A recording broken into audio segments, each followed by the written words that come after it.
बस एक बात सीखो, गंदे विचार खत्म हो जाएंगे। नमस्कार दोस्तों, स्वागत है। गौतम बुद्ध का भिक्षु हर दिन तथागत से कहता, मैंने मन को जीत लिया है, अब यह मुझे विचलित नहीं कर सकता।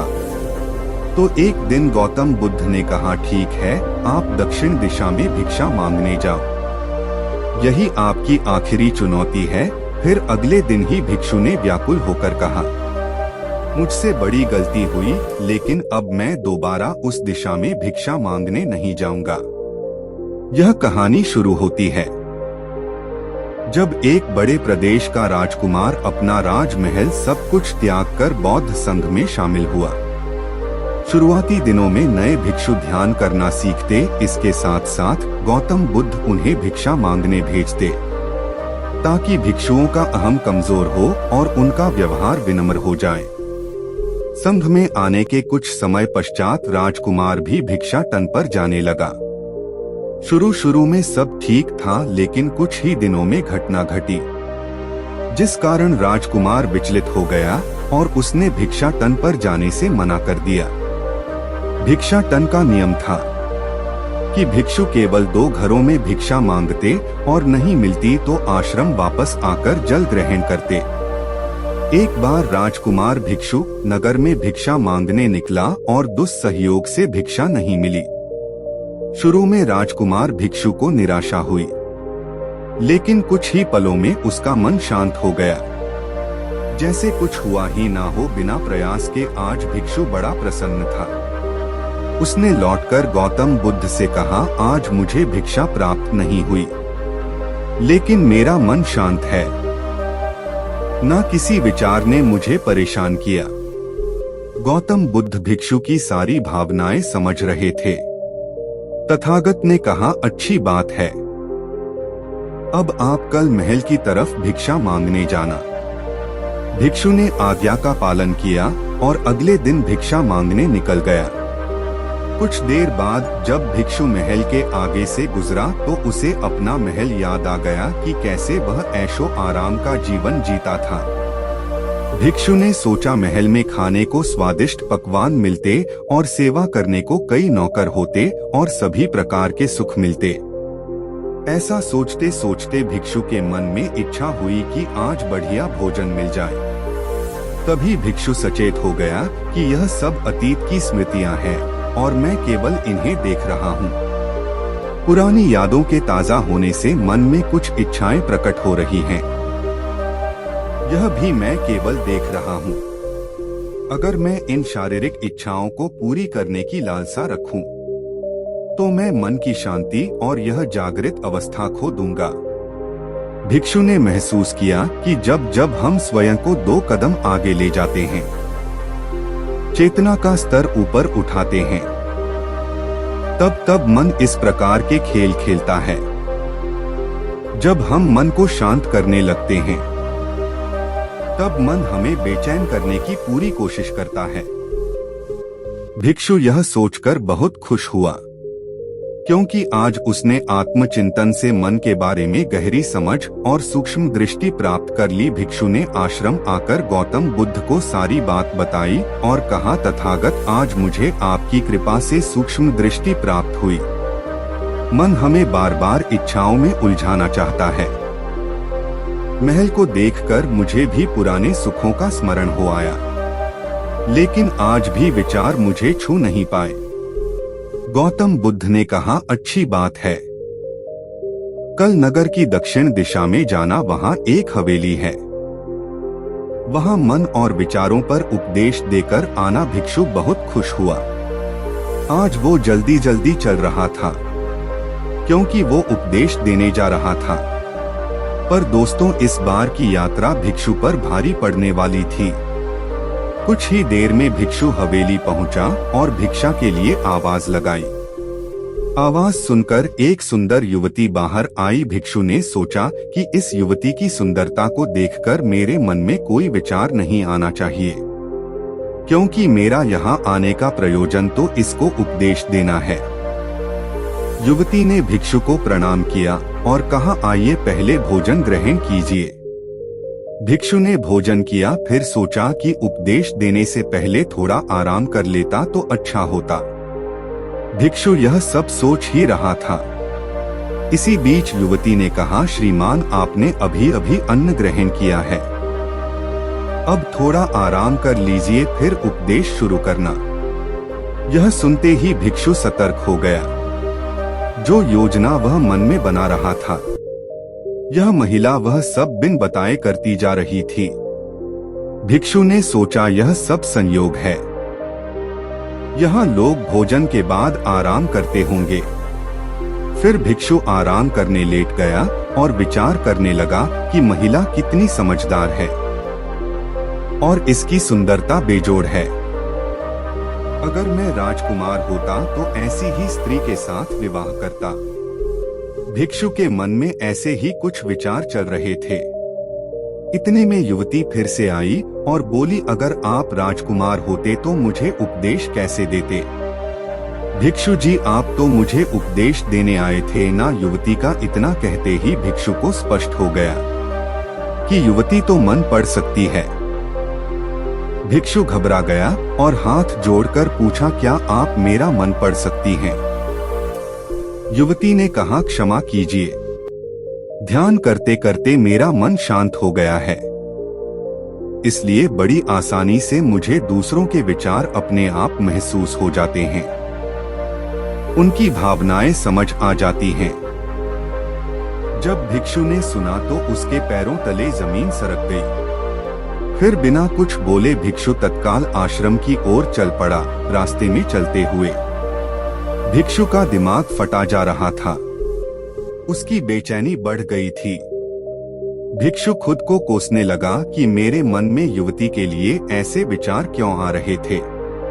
उसने मेरे बारे में क्या सोचा होगा?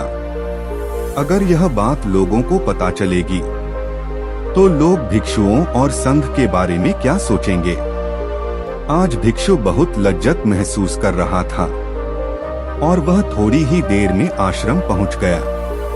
जब भिक्षु गौतम बुद्ध के सामने पहुंचा तो तथागत ने देखा कि उसके चेहरे की रौनक जा चुकी है। दोनों कंधे झुके हुए थे। भिक्षु ने बुद्ध से कहा, अब मैं कभी भिक्षा के लिए नहीं जाऊंगा। तथागत ने कहा, पहले आराम से बैठो, फिर मुझे बताओ कि आपकी चाल में इतनी थकान क्यों है? आज आपके चेहरे पर तेज की जगह गलानी की भावना क्यों है? भिक्षु ने सारी बात बताई और कहा, मैं सब कुछ जानते हुए भी महिला की सुंदरता के बारे में और अन्य चीजों के बारे में सोच रहा था। मैं मन से पूरी तरह हार गया। अब मैं कभी उस दिशा में नहीं जा पाऊंगा। मैंने बौद्ध संघ का भारी अपमान किया है। गौतम बुद्ध ने कहा, सबसे पहली बात, परेशानी को बढ़ा चढ़ाकर मत सोचो। अगर कुछ बुरा हो जाए तो एकदम से यह मत सोचो कि सब खत्म हो गया। बिना सोचे निष्कर्ष पर मत जाओ। दूसरी बात, ध्यान दो कि कहीं आप नकारात्मक विचारों के साथ अतिशयोक्ति करने वाले शब्दों का प्रयोग तो नहीं कर रहे।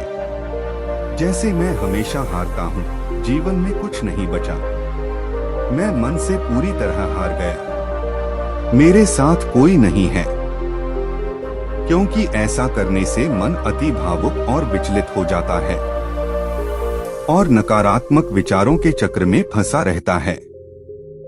तथागत के शब्दों से राजकुमार भिक्षु के मन को सांत्वना मिली। भिक्षु ने पूछा, अगर मैंने अपने मन को जीत लिया था तो फिर मन ने मुझे परेशान क्यों किया? गौतम बुद्ध ने कहा, सबसे पहले यह समझो कि विचार पैदा कैसे होते हैं। पहले बाहर कुछ हुआ, फिर उस घटना के प्रति अंतर्मन ने प्रतिक्रिया की, इस कारण शरीर में भावना या सनसनी पैदा हुई। फिर इस सेंसेशन या फीलिंग के प्रति आपके सचेत मन ने यानी कॉन्शियस माइंड ने प्रतिक्रिया की। इस आखिरी स्टेप को हम विचार कहते हैं। भिक्षु ने पूछा, हमको परेशान करने की विचारों में इतनी शक्ति आती कहां से है? गौतम बुद्ध कहते हैं कि हम खुद विचारों को यह शक्ति प्रदान करते हैं। जब आप जजमेंट और सही गलत के टैग लगाकर विचारों को देखते हो तो उनके प्रति रिएक्ट करने लगते हो। एक विचार के साथ अन्य विचार भी सोचने लगते हो। जब तक आप खुद को जज करोगे तब तक मन आपको नीचा दिखाकर हावी होता रहेगा। भिक्षु ने पूछा, फिर मन शांत कैसे होगा? गौतम बुद्ध ने कहा, अगर विचार है तो शरीर में भावना भी महसूस हो रही है, क्योंकि हर विचार भावना के साथ प्रकट होता है। अगर आप अश्लील विचार महसूस कर रहे हो तो इसका मतलब है कि शरीर में एक भावना यानी सेंसेशंस भी महसूस हो रहे हैं और फिर आप उसके बारे में सोच रहे हो या रिएक्ट कर रहे हो, और इसी बात में मन को शांत करने का तरीका छुपा है।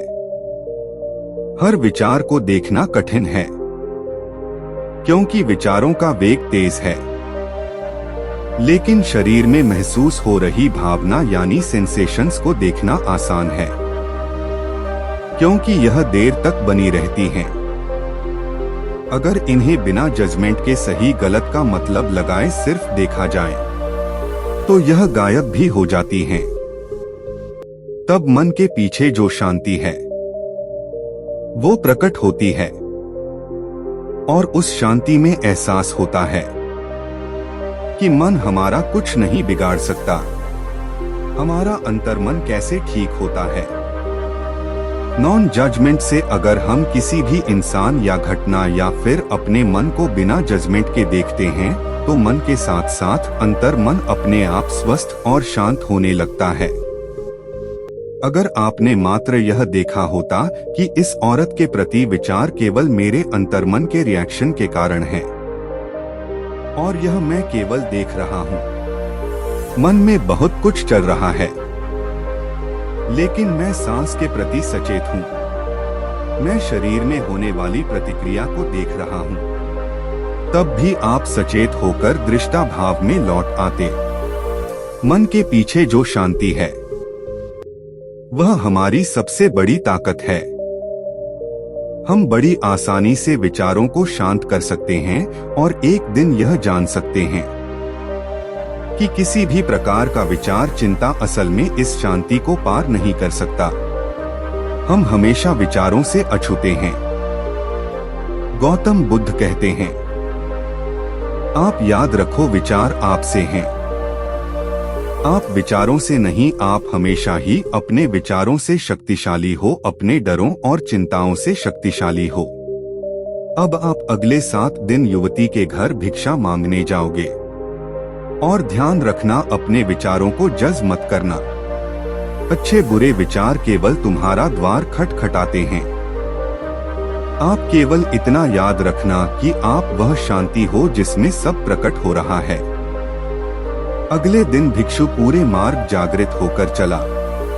महिला के घर जाने से पहले थोड़ी घबराहट हुई, लेकिन भिक्षु दृष्टा भाव में बना रहा। विचारों को, शरीर में उठ रही भावनाओं को, डरों को, गिल्ट को, सबको बस देखता रहा। जब वापस लौटा तो वह पूरी तरह शांत था। आज उसने मन को जीत लिया है। यह अहंकार भी नहीं था। आज उसने सही मायनों में मन को पार कर लिया था। आशा है आपको ये कहानी अच्छी लगी होगी। अगर अच्छी लगी होगी तो अपने दोस्तों के साथ जरूर शेयर करें। धन्यवाद।